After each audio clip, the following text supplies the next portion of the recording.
So hey guys, I'm going to be talking about the history of black superheroes.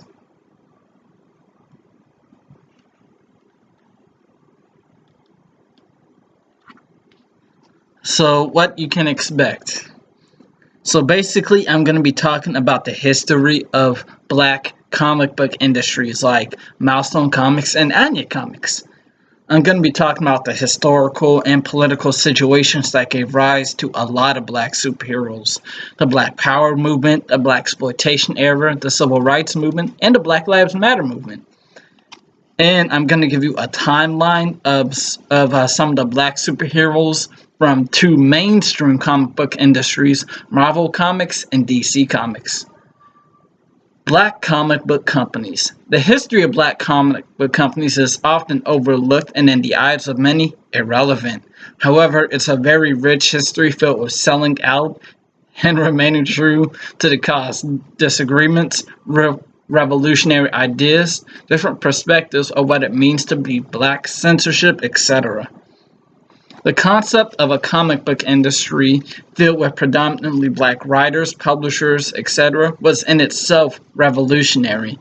I will be talking about two of the many African American comic book industries that came up during my research, Milestone Comics and Anya. Anya Comic Books was founded in 1991 by Nanbo Hedge, Rosebud Pitt, and three other people. It was part of the Association of Black Comic Book Publishers. Their goal was to change the stereotype of black people of black people being portrayed as drug dealers, murderers, drug addicts, gangbangers, etc. in comic books, as well as to raise the self-esteem of black kids by creating ethical, racially conscious, and authentically black superheroes that were based on African mythology, African history, and African politics. Unfortunately, none of their superheroes ever made it past the first issue. Some of their superheroes are Ebony Warrior, Purge, Huru, the son of Azar, and Zawana, son of Zulu. This company had a strong sense of ideological purity. It refused to work with other larger comic book companies that were predominantly white, such as Marvel and DC Comics, as the risk of their characters losing their black identity through restrictions and censorship, and through the restrictions and censorship that would come with working in larger companies. Like many African American comic books, they didn't last. They had a strong sense of independence that wasn't uncommon for African American comic book companies, but this led to criticism to and from Milestone Comics. Milestone Comics. Milestone Comics was founded by Milestone Media in 1993, my birthday, to believe that they believed I'm sorry guys. They believed in minority representation, not just black representation, was a big problem in the superhero world. One of the main efforts was to de-romanticize the thug life. In many of their comics, they showed the consequences of their violence. In their comics, people weren't invincible, people bleeded. When they punched the wall, it hurt, etc. Many comic book fans were skeptical of them. They thought that their superhero creations would just be white superheroes painted black, as opposed to being authentically black. The main source of this criticism stemmed from the fact that Milestone Comics signed a contract with DC Comics. DC Comics was their publisher and their distributor. Milestone Comics maintained the position that they retained creative control and legal rights to all their superheroes. Still, Many accused them of selling out, including other black comic book industries such as Anya. Some of their creations include Hardware, Blood Syndicate, Icon, Static. They are one of the few comic book industries still active. So you got Milestone Comics in one hand, Anya on the other. Now with Milestone Comics, they believed that being black wasn't limited to black skin or a set of ideas that all black people agreed on. They thought black identity was much more complex than that. They were commercial and like integratists. You know what I mean? While they had a particular focus on blacks, they represented other minority groups as well.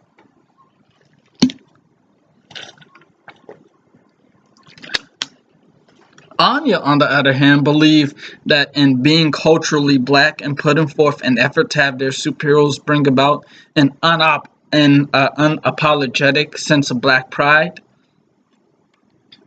they were independent and much more separatist. They were basically exclusively what you might call Afrocentric. Now I'm going to talk about the successfulness and the unsuccessfulness of black superheroes and some of the reasons for that. Much of the successfulness of black superheroes came from the fact that there was a legit audience for them. It was refreshing to see a lead superhero with a black face, whether culturally black or not.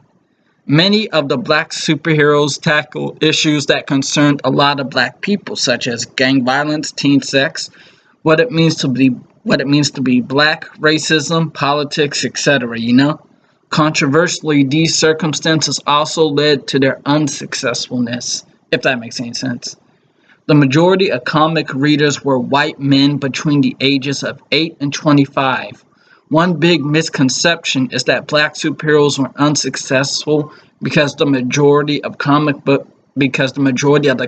audience were a bunch of racist white men. The reality of the situation is that most black superheroes were deemed to be sending a political message. Most of the comic book readers didn't want to hear about politics when reading comics. They just wanted to be entertained, Now I'm going to talk about black representation in Marvel and DC Comics. Historically, Marvel has done a better job at black representation than DC Comics. It has more black superheroes, was the first to diversify its superhero force of black superheroes, and it just has a wider diversity of black superheroes. They have some Africans, some African Americans, some Afro-Latinos. DC Comics have mostly African American superheroes. DC Comics and Marvel Comics both speak to broader audiences.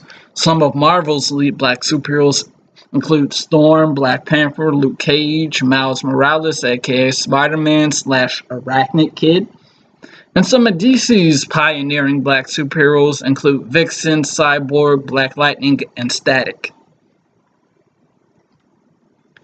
Now I'm going to talk about some of the eras and events of blackness that gave rise to black superheroes. As I stated before, most of black superheroes were inspired by a historical or political event. A lot of black superheroes are political. The state of race relations in America motivated the rise and decline of black superheroes. Some of the events and eras that affected black superheroes are the Black Power movement, the Blaxploitation era, the Civil Rights movement, Obama's presidency, and the Black Lives Matter movement. The Black Power movement. The Black Power movement started in the 1960s and declined in the 1980s. The main point of this movement, as it correlated with black superheroes, was a sense of black pride or Pan-Africanism. Black people wanted to see themselves as idols, superheroes. The black community wanted to see superheroes that looked like them and who were a more accurate representation of them. Another point of this movement was education. Thus, more black superheroes were being portrayed in a positive light. More black superheroes were written to be college graduates with good jobs, which was representative of what was happening in American society at the time. Take, for example, Falcon, who was a social worker, Black Lightning, who was a high school principal, and the Black Panther, who graduated from Oxford University, to name a few. The Blaxploitation era. This era took place mostly in the 1970s. A string of predominantly black comics came out. It was defined by stereotypical portrayals of black people. It depicted black people to be hood, violent, sexually aggressive. Basically, a lot of the comics that rose with this era showed black leads, but in the guise of racist white people. Some blacks were satisfied with seeing black people in lead roles in comic books. Other groups like the NAACP, the Southern Christian Leadership Conference, and the National Urban League felt as though this was just another extremely negative portrayal of black people. This is not to say that all black superheroes that came up with the Blaxploitation era were bad. Most of them were still strong role models for the black community, but also portrayed negative stereotypes of black people. The Civil Rights Movement. It took place between the 1940s and the 1960s. The Civil Rights Movement, also known as the African Civil Rights Movement, was basically a series of events, court cases, marches, protests, legislation, aimed at the end of racial discrimination, particularly against black people. One comic book series in particular was inspired by this more than any other. You guessed it, the X-Men. People say that there was a connection between Professor X and Dr. King. There was also one between Magneto and Malcolm X. Professor X was about integration into society and nonviolence being the way to help mutants, just like Dr. King did. Thus, Magneto was being separatist and violent. Magneto saw separatism and violence as being the best path for mutant kind, just like Malcolm X did. The X-Men series is often credited as being extremely diverse. Out of the X-Men series came one of the most diverse black superheroes ever, Storm. Storm being the first black female superhero in Marvel Comics makes her radical enough, but on top of that, she is also African. More specifically, she is Kenyan. Black Lives Matter. Black Lives Matter is an interracial movement that really got started in 2014 after the shooting of Trayvon Martin. They mostly organized in African American communities, protesting police brutality, the prison industrial complex, the military industrial complex, presidential administrations, Black Lives Matter has been one of the main forces that gave rise to a lot of modern day reincarnations of black superheroes, such as Luke Cage's 2016 Netflix series, Black Lightning's 2018 CW series, and of course 2018 the Black Panther movie. These types of shows and movies are filled with political ideologies derived from Black Lives Matter. The reason these politically charged forms of black superhero media have been so successful is because there is a massive audience for them. Luke Cage drew attention to issues of police brutality. One of the most rebellious things I think Luke Cage did was being a black man wearing a hoodie who can't be shot by the police. With his superpowers being a product of an illegal, unethical prison experiment conducted on inmates, he was a symbol against the prison industrial complex. But more on Black Lives Matter. In season 2 of Luke Cage, Bushmaster was killing people in Harlem. ICE, Immigrations and Customs Enforcement, started arresting any and every Jamaican they saw. This was a reputation of what some would say ICE does to undocumented immigrants from certain continents today. Black Lightning puts a focus on black crime, black social responsibility, education, the struggles of black police officers, sexism, and gay rights. The black superhero Black Lightning fights the predominantly black gang known as the 100 that terrorizes the citizens of the mostly black city, Freeland. He also has a high school. He's also a high school principal that stressed the importance of education to his students. One of the points of some of the subgroups of Black Lives Matter is to defund prisons and the military in order to put that money into making education more affordable. One of the characters of the Black Lightning TV series is Deputy Police Chief Henderson, a black police officer. He's often seen as the Uncle Tom despite the love he has for his community and his desire to help it. He's symbolic of what many black police officers experience on a day-to-day basis: adversity in multiple ways. Some police officers in their own department resent them for being black, and some in their own communities resent them for being a cop. President Obama, he did a lot to address this. He was a strong advocate for community policing. He facilitated meetings with police and community leaders so they could foster better relations. He also put together his 2015 task force on 21st century policing to address the problem in response to the Ferguson riots and shooting. Thunder is Black Lightning's daughter. She's a black superhero who is also, guess what, a lesbian. This is one of the more recent causes of movements like Black Lives Matter, that oftentimes black women fall to the background of socially progressive movements, despite the fact that women often did the organizing, the communicating, and the actual protesting of these movements. More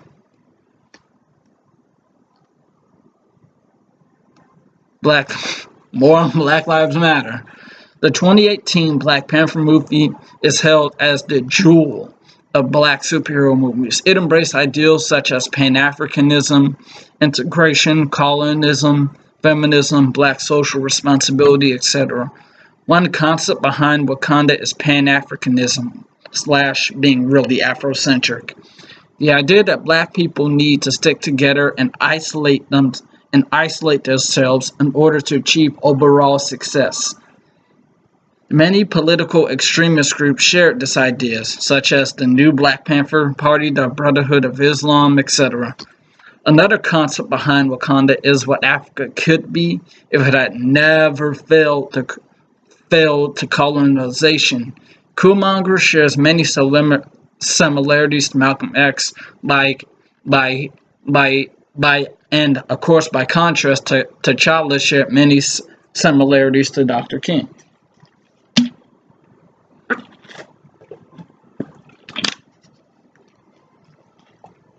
Killmonger wanted separation and change through violence. T'Challa was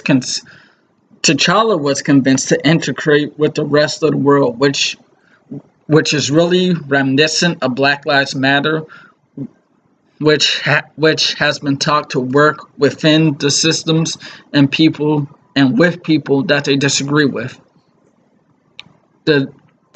Take the Dora Milaje, for example. They were female warriors that occupied non-traditional roles in the military. They were the leaders of the Wakandan military forces. Now for the timeline. Black Panther was created in 1966. First appeared in Fantastic Four issue number 52. He made his first film appearance in 2016's Captain America: Civil War.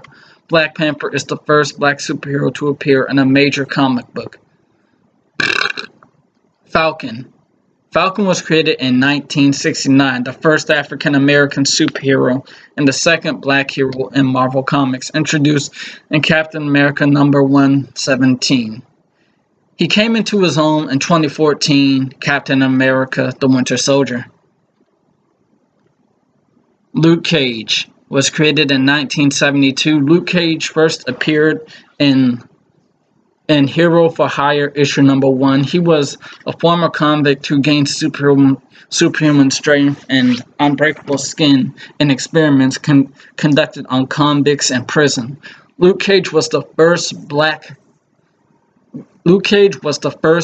comics character either in Marvel or DC to get his own comic book series, and of course he got his own Netflix series in 2016.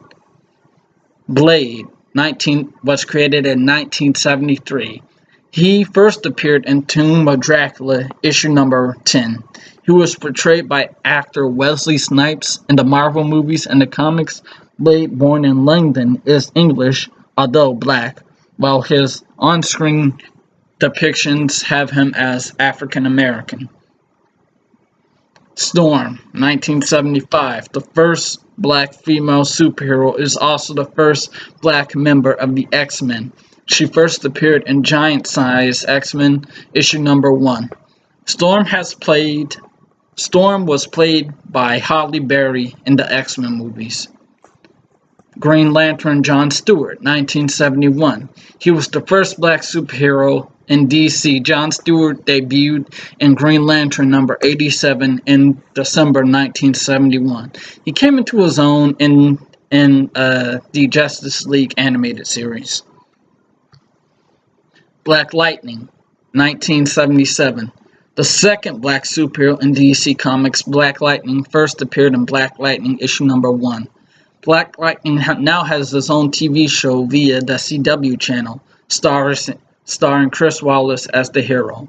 He was the first black superhero in DC Comics to get his own series. 1980, Cyborg. His first appearance was in DC Comics Presents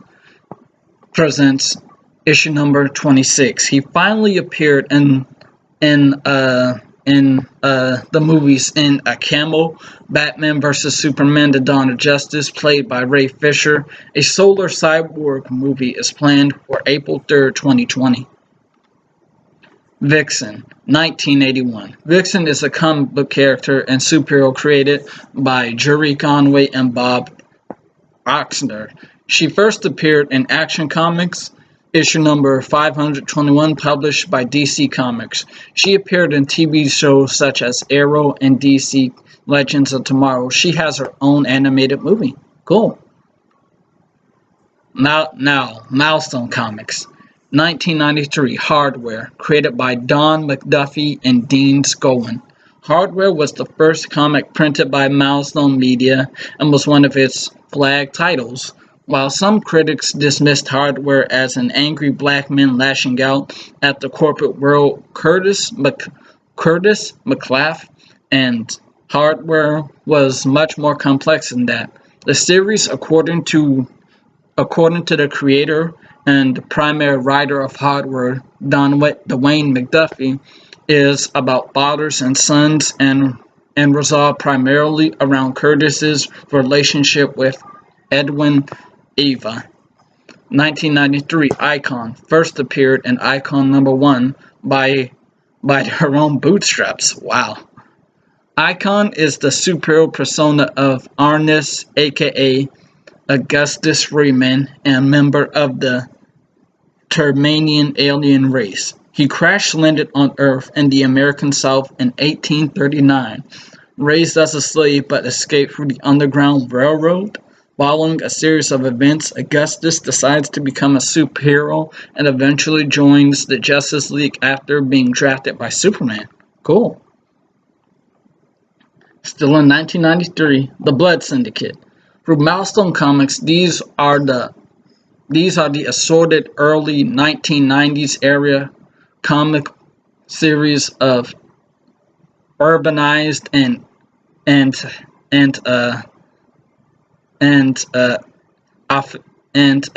ethically diverse hero team, a blood syndicate that would exist from 1993 to 1996. While colleague within the DC universe, Blood Syndicate has been both a part and tied in with the DC universe from time to time. They appeared in the kids' cartoon. You guessed it, Superhero Static Shock. Speaking of which, 1993, Static appeared in Static #1, Trial by Fire, Part 1, Burning Sensation. Virgil Hawkins was exposed to a mutagen gas that swept his city of Dakota, which gave him and other Bang Babies superpowers. With the ability to control electromagnetism, Static joined the Teen Titans and continues to protect his city while serving on a team. He was the first black superhero to get his own cartoon series. Static Shock. Whoop, whoop. Anya, 1993. Ebony Warrior. First appeared in Ebony Warrior #1, a street-level hero from Amna. He turns down offers from big corporations in order to go back to his hometown of Yorktown and become a teacher. By night, he puts on a high-tech suit and fights crime. 1993. Purge. First appeared in Purge #1, Code Block Part 1, Enter Zantra Purge Unlimited. Purge was a black billionaire who made it his mission to get rid of white-collar crime. Awesome. 1994. Hero, the Son of Azar. Hero, the Son of Azar appears in only one issue. Hero was set in ancient Egypt. He defended the kingdom of Pharaoh Akhenaten from invaders who were trying to corrupt Egypt's riches. 1994. Zawana, Son of Zulu. He, as well, only had one issue, which was Enter the Zulu. Prince Zawana is a student from Africa, adolescent, and a descendant of the legendary Shaka Zulu, living in the United States and attending Black American State University. Miles Morales Spider-Man, created in 2011. He first appeared in Ultimate Fallout. He was the first Black Spider-Man and was inspired by, guess what? Oh, Barack Obama's presidency. Now, let's get to the point here. Why I did this. The reason I did this was because blacks are one of the many groups constantly underrepresented in the superhero community. I feel that black history is often reduced and forgotten. I was often told that black kids need strong black examples to look up to, and I feel that what I've done here is I've applied that concept to superheroes. And more importantly, I feel that black superheroes set a far better example than black celebrities. You never hear about black superheroes raping a bunch of girls, or black superheroes shot up this or did that. To that point, I feel that black superheroes exemplify certain qualities that we don't value enough in the black community, such as social responsibility, respect for each other, education, personal responsibility, So, one word I would use to define black superheroes, well, two words really, black excellence. Yeah, so that was my first video. I think I'm going to call this Black Superheroes and Their Cultural Relevance. That's what I'm going to call the channel anyway. And I'm going to try to put one of these out every month. So if you like it, please just say that you like it. And if you want to, you can holler at me on Injustice 2. Guild superhero team name, Black Excellence. Y'all have a good one.